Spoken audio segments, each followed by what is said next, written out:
Hey, what's up guys, and welcome to Turtle Tries Necropolis, a series where, as the title suggests, I try games and give my opinion / review on them. So, as I said today, we will be covering Necropolis for the first episode of Turtle Tries, which is the newest game from Harebrained Schemes. They're also developers of Shadowrun along with a few other games, and Necropolis is their newest foray into the procedurally generated dungeon crawling style game. The game itself is very similar to that of Dark Souls is kind of a fair point, but you'd also say it kind of takes some of its art style and play style from Zelda as well. So it's kind of a mix of both of those, I'd say, if I had to compare it to anything. I'm going to take a brief look at the options, just very brief, nothing too detailed. Obviously there's a full screen, non-full screen, you can change the size, gamma for brightness. Don't really want to mess with that too much, to be honest. Obviously V-Sync, anti-aliasing, and you get your graphic scale, which I think is really nice, as it's on a sliding bar, so you can obviously go down to really poor, and then really nice resolution. There's also loads of other stuff again. You can sort of flick about what you want, change what you want to max your settings. It's not a really graphically intense game, so you shouldn't really struggle with it anyway, even on the highest settings. Now, the other thing I want to briefly cover is the controls for this game. Now, it does obviously support mouse and keyboard as it's a PC game, but it also supports controllers. Now, I'd suggest that because the keys aren't rebindable, you're probably better off playing this with a controller than you are with a mouse and keyboard. Unfortunately, because of the awkward control style that the game uses, with the having to hold down Shift to use a heavy attack, which is also on the left mouse button, or the light attack, which is just on the left mouse button without the Shift. And the same on the right side. So if you press right mouse button, you lift your shield up, and if you press Shift and right mouse button, you do a shield bash. Now the issue with the game is that because you have to press Shift, it becomes very awkward to do this along with target enemies, dodge around as well. It's all kind of a bit clustered, and the controls are a bit awkward to use. So I recommend if you are going to play this game, use a controller. Now, with all that covered, let's get straight into the gameplay. So, when you start a new game in Necropolis, you get a couple of little mini customization options, being that you can change the character's colour and their gender. Other than that, the customization in this isn't particularly interesting or developed. There's nothing really there that's overly substantial, but it's a nice feature to have. So now as the game's loaded, you kind of notice the fact, as I said, that there's quite a nice art style to the game. It's very simplistic voxel kind of shading, and as I said, it's very similar to that of Zelda. And it's nice to have, but you will find later on that you get issues with the art style and how it affects the way the maps look. Due to the lack, I'd say, it's the lack of difference in sort of art style and room difference. It's very easy to get turned around in this game, which I know is part of what the developer went for, as they stated, that they want you to get lost, and that's part of the game, but to a degree, I don't like that, because it means that if you get lost, you'll struggle to actually find your way, and the game can then become a case of just infuriating you in the sense that all you're doing is running around looking for where to go instead of enjoying the game for the exploration and combat that's involved. Now, speaking of combat, as I did say at the start, this is very similar to that of Dark Souls in that you have your standard attacks, you have your dodge, it gives you a couple of frames of invincibility, and then you have your protected shield where you get hit, it takes down a bit of your stamina, and you can take a hit. Now, as you may have noticed there, enemies do actually tend to hit each other as well as you, so it's an interesting style that you could in theory kite enemies around and cause them to attack each other when you're playing this game to kind of improve your chances of surviving. Now, another cool thing is that all enemies will drop their weapons, or a weapon, and all the weapons are then explained through tiers, but unfortunately that's about it. There's no real other, definition. So as you can see here, there's a cracked longsword which I can pick up, which it explains as being about as useful as a rabbit in combat, but that's it. I don't know if that's any better than what I've currently got. I don't know if my weak handle and dull edge sword is any better, and there's no information on that. And your character can hold 2 weapons at one time and 2 types of shield at one time, but with the unhelpful descriptions, you're never really sure which weapon is better based on either tier or description. I'd assume that you're probably trying to look for weapons that have better tiers, but beyond that, there is no real explanation. which is a little bit disappointing in some ways, and in other ways, not the end of the world, as we all see those sorts of things in games. Now, one of the interesting things with this is there is no fall damage in this game. So it's a case of if I drop off a cliff, very minimal fall damage, if any. So there's no real concern with that, with dropping off the map or dropping off the edge to like low areas, because the game doesn't penalise you for that, which I think is a little bit odd and awkward at times, because it just means that you can drop off and do what you want and just sort of get up to high places and jump down with no real fear of taking damage, unlike in obviously like games like Dark Souls, where that could kill you almost instantly.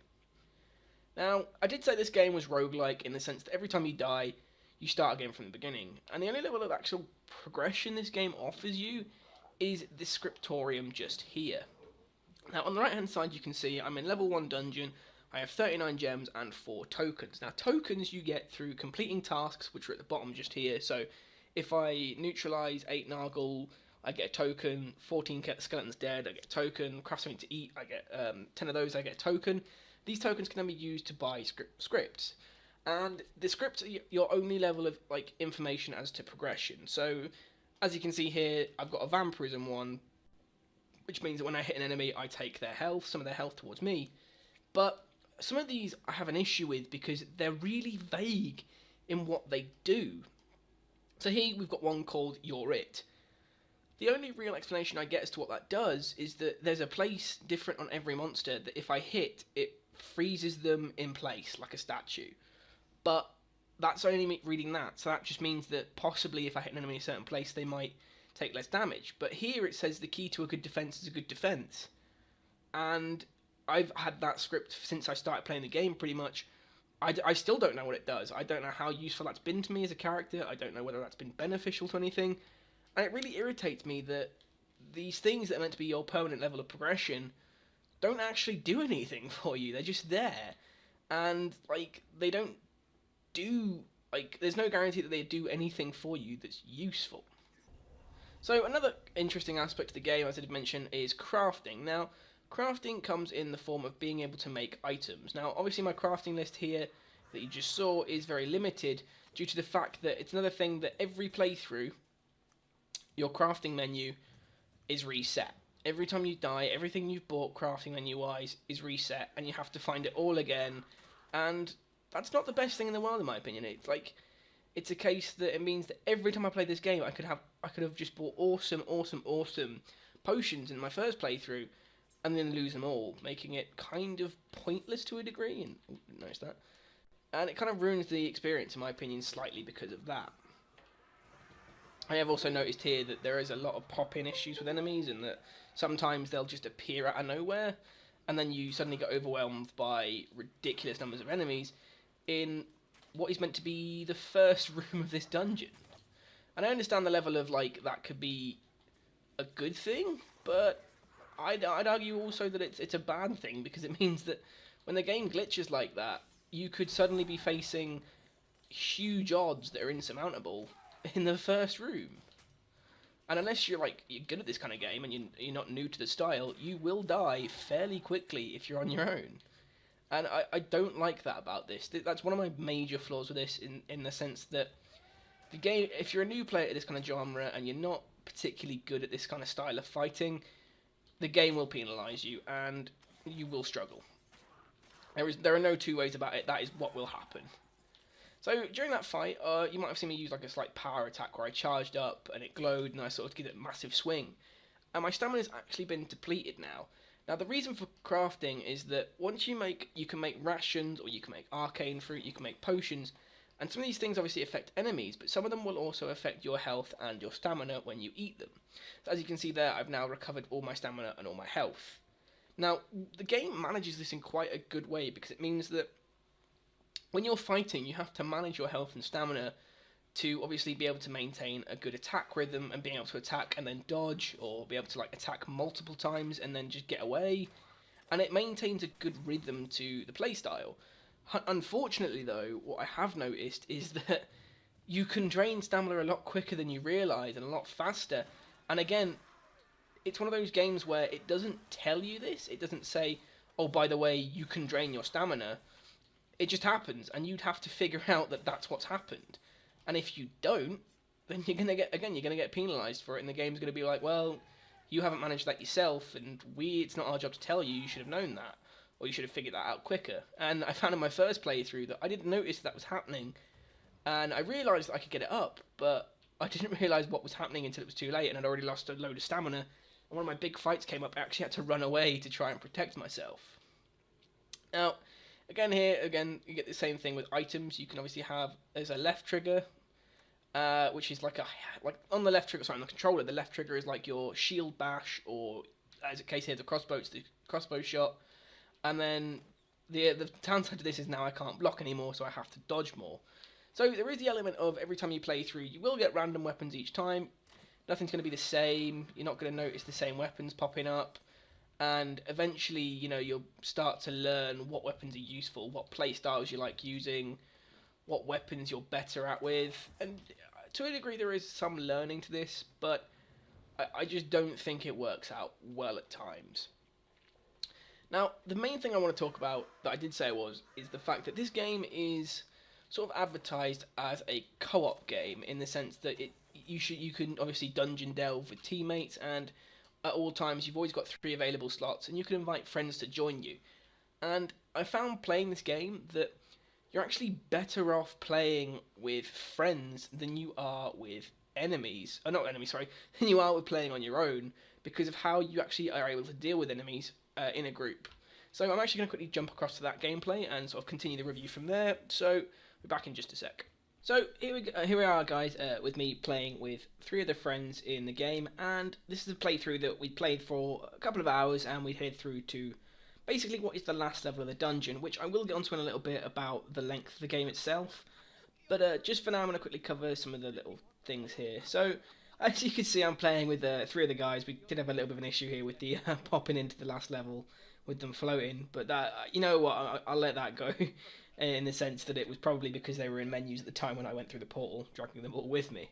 So, as I said, the game is, in my opinion, specifically built for co-op play, in the sense that with the 3 other players that I was with, the game was a lot more enjoyable. We sort of had a lot more fun than when you play on your own, because not only have you got enemies to attack, but you've also got things to worry about, like team damage, because the same way that enemies can hit each other, you can also hit your teammates and actually end up ultimately killing them if you don't aim your attacks right, which does add a level of more fun to the game. And again, here with the crafting, you can sort of see a more expanded menu where I've unlocked a revive potion, which is very useful, especially if you're playing in single player. There's an arcane apple there, which will do a lot more like restoration than normal rations.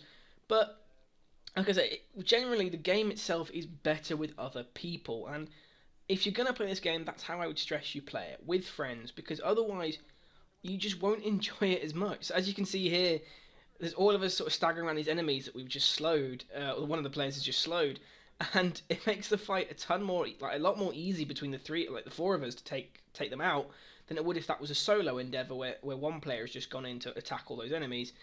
And it makes it just, like I say, a lot more interesting. The combat becomes a lot more fluid, and you have to start taking into account things like if we all attack one enemy at once, all 4 of us, we could end up killing each other faster than the enemy would kill us. So as you see here, their snake basically just hits my character. I take a bit of damage, not from the enemy, but from him instead. So it adds that level of players start to go oh, who hit me? Oh, you just killed me. And it's a lot of fun to see that level of play style. And I think in the time that I played this game, the single player was not as enjoyable as the co-op was. There is no 2 ways about it. I enjoyed this game in co-op a hell of a lot more than I did in single player. And I don't think that's great, because it kind of shows how the game itself doesn't benefit from its style of play. Like in games like Dark Souls, it's a fun game to play single player and in co-op, whereas this, hands down, it is better in co-op. You can't argue it any other way because of that style.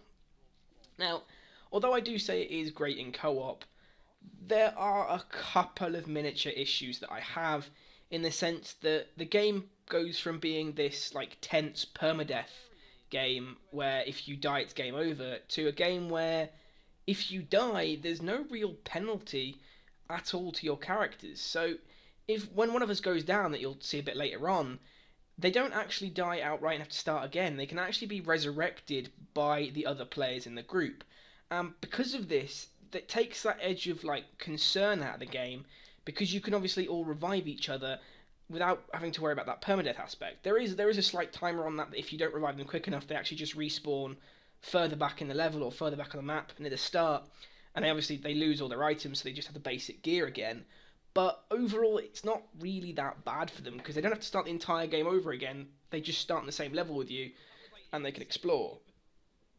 And like basically, it just, like I say, it takes that level of like, okay, this is a permadeath game, to a game where it's like, if you don't play this on co-op, you are going to struggle. You're not going to enjoy it as much because if you die, it's full reset. Whereas if one of you dies on this, it's a quick revive, and I don't like that about this. I think that there are issues in the way that that's how it works. Another key thing to point out in this game is the AI. Now, while again I have said this game is clearly focused for co-op, the AI needs work, without question. And the example we have here is this is the end game boss, right? He has a ton of health, he has a shitload of health. I wouldn't class this as spoilers, because there's no real story to this game, it's just get out of the dungeon. So this is the end boss. And his like mechanics are a bit poor in the sense that he doesn't target the enemies that are closest to him. He just targets one enemy and focuses them. So as you can see here, Snake's actually being targeted, which means I can just go in and wail on this guy. I can just kill him and hit him and do whatever I want, and he just ignores me, and I have no threat to myself. I'm not in any danger at all.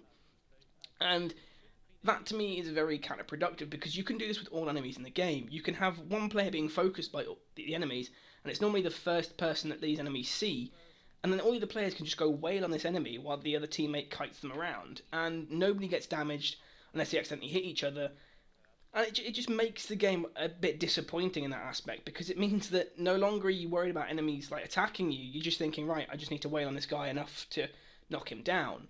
And the same goes for like when you die. If there's four of you, if one of us dies, whoever the enemies then lock onto just kites the enemies away, and one of the other two people revive the down player. And it becomes a case where the game at times becomes too easy, and it's just not as enjoyable as it could be. I mean, don't get me wrong, it's a great little game, it's fun, it's definitely worth playing if it's on sale, I'd say. I think because the price is, what, £22, $30, I think if you're going to get this game, get it on when it's on sale, get it with a couple of friends to play with, and then play it. Because if you're playing it single player, you're not going to enjoy it as much, and I think it's not worth the full price that it costs. So as you can see here, again, just a quick iteration of my resurrection thing. Chris has gone down, the enemy's focusing on Mr. McGecko over there, so I can just revive Chris without any, like, real worry.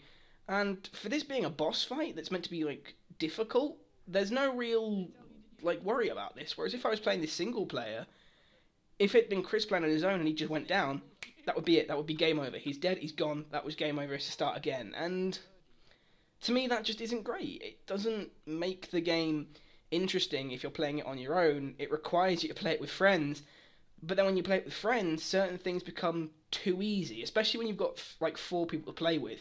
If you're playing it with 2 players, sometimes, yes, obviously you can get overwhelmed. I think 3 at a minimum makes the game tense but not difficult, and 4 then makes it to a degree where it's quite easy, to be honest, and you're not really going to struggle all that much overall.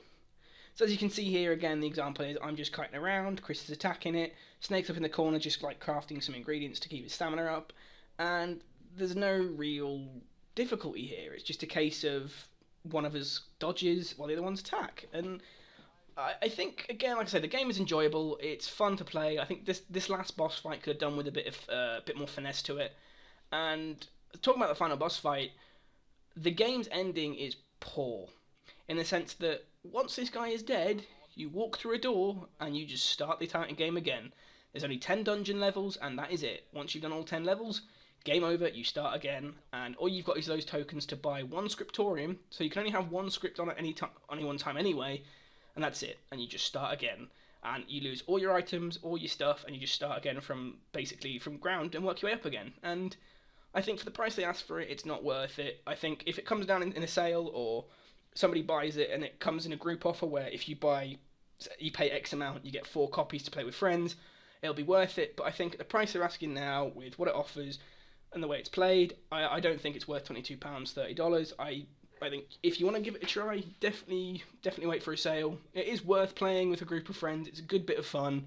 Having to like look after each other with the health, watching out for hitting each other, seeing tempers sort of rise when players get killed and like people blame each other over the enemies. It's fun to play. There's a lot of good stuff here that I do like.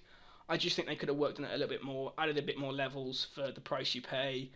And I think the only real difference was really in level design was this one level at the end. There was no other real difference between levels. So overall, I'd rate the game at about a 6 out of 10 as a co-op experience. If I was going to rate it as a single player experience, it would probably only score about 4. So if it's going to get this game, I would definitely recommend wait for the sales because it's not worth its current price, and definitely only get it if you have other friends to play with. But that's just my 2 cents, so maybe if you guys have any different opinions, let me know in the comments below. Also, if you've enjoyed the review, don't forget to hit that like button. If you didn't enjoy it, there is also the dislike button just there. Subscribe for more reviews coming soon. Also, if you have any thoughts or suggestions on how I could improve my reviews, please feel free to let me know in the comments below. Obviously, this is my first official review on my channel, so it'd be nice to get some feedback on how I can improve. But otherwise, guys, thanks for watching, and I'll see you in the next one.